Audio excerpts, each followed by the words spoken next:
In July 1973, a maximum security prison in Oklahoma was burned so completely that state officials were forced to admit the system had failed long before the riot ever began.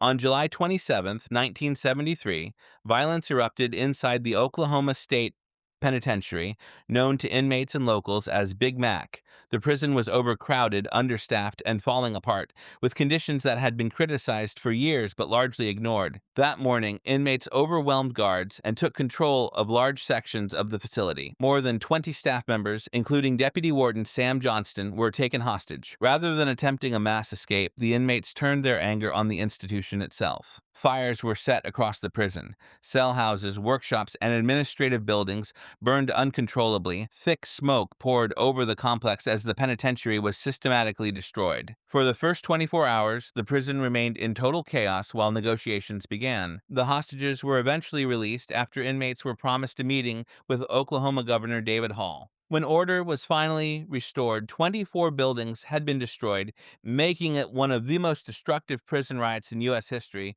in terms of property damage.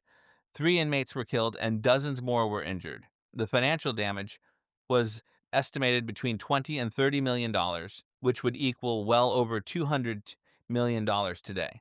A staggering loss for a single state prison. A reporter who toured the ruins later remarked, "It's a hell of a way to get a new prison," capturing the grim reality that the outdated facility would only be replaced because it had been burned to the ground. The riot directly led to Battle versus Anderson, placing Oklahoma's prison system under federal supervision and forcing long overdue reforms. The destruction of Big Mac became a lasting warning of what happens when systemic neglect is allowed to smolder for too long.